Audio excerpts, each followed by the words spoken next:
Hi everyone, it's Miss Shermane and it's so good to see you. I hope you're all doing great and I hope you've had a fun week. Are you ready to hear another great Bible story? I am too. Now, if you were with me last week, we got to hear a story about Moses. Do you remember that? It was about how God protected him even when he was a little baby, and how God is in control. So at the end of the story, when Moses was grown up, remember God told him, "Moses, get my people out of Egypt." And Moses went to the king, Pharaoh, and told him that God wanted Pharaoh to let his people leave. But Pharaoh said no at first, but he finally said yes when he realized God was in charge. So now Moses has all the people, all the Israelites, and they are leaving Egypt, and God is taking them to their new home.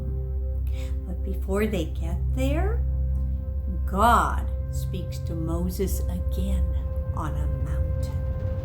So let's read our story and find out what happens. So our story is in the Old Testament in Exodus chapter 20. Now, Moses led God's people through the desert to a mountain. All of a sudden, thunder rumbled and lightning lit up the sky everywhere. A thick cloud covered the whole mountain, and a loud trumpet blasted and the mountain shook. Through the clouds, Moses heard God's voice. "Come up to me on the mountain," God said. So Moses obeyed. On the mountain, God gave Moses rules for the people to follow. Here's our first picture of Moses up at the top of the mountain, and the lightning and the thunder, and all the people were watching. Amazing. Wow.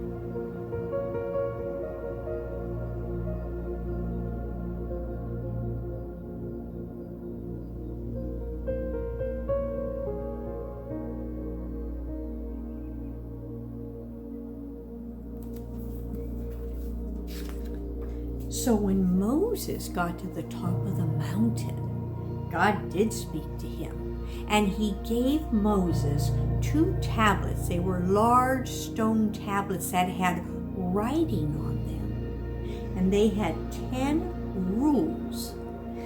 God gave these rules to help his people live good lives and to be closer to him.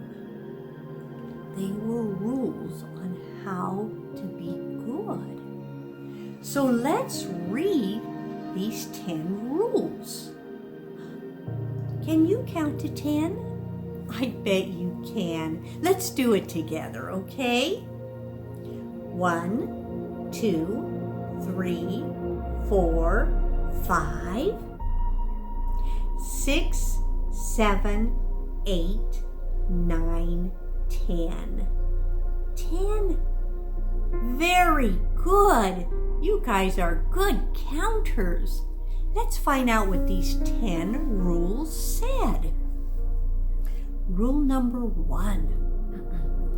Give God first place in your life. That means be sure that God is number 1 in everything. Number 2. Do not worship anyone or anything but God. Number 3, God's name is special. Use God's name with respect and love. Number 4, save one day each week to rest and spend time with God. Number 5, respect and obey your father and mother. That's a good one. Number 6, do not hurt anyone.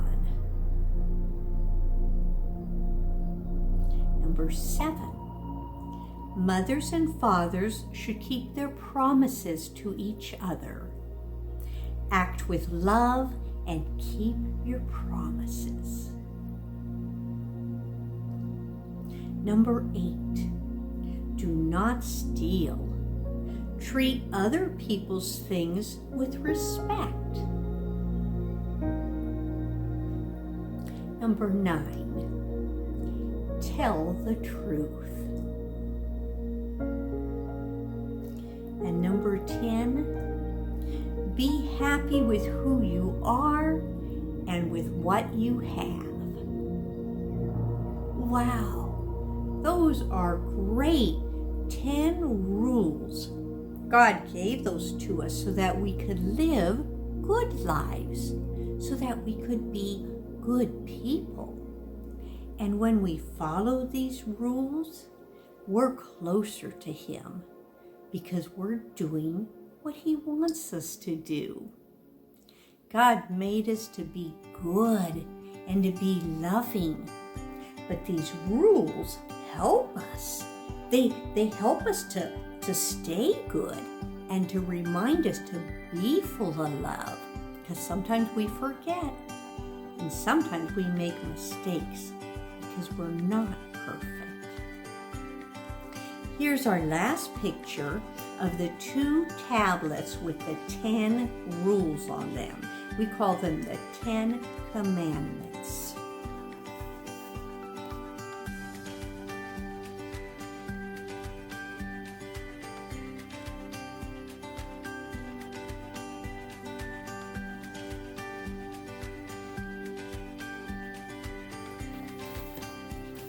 I love these. You know what I love? I love that God made it easy for us to know right from wrong. He wrote down these rules so that we can be sure when we're doing something good, and we could know when we're doing something wrong. He loves us so much, and we love Him too. So because we love Him so much, we could really, really work hard at doing all of these things that God asks us to do. And when we do those, God will bless us with happiness and joy and just having a great life. Even when things are tough, we can still be full of joy and thank God for the way He's blessed us. Let's pray to Him right now. Dear God, thank you for giving these rules to Moses. Thank you that we can follow them and lead good lives and be good people. We want to be God. Thank you for loving us. We love you too. Amen. Thank you so much for being with me so that we could share this special story. I'll see you again soon, and I want you to have a wonderful, fun week, and let's follow God's rules, okay? God bless you. Bye-bye.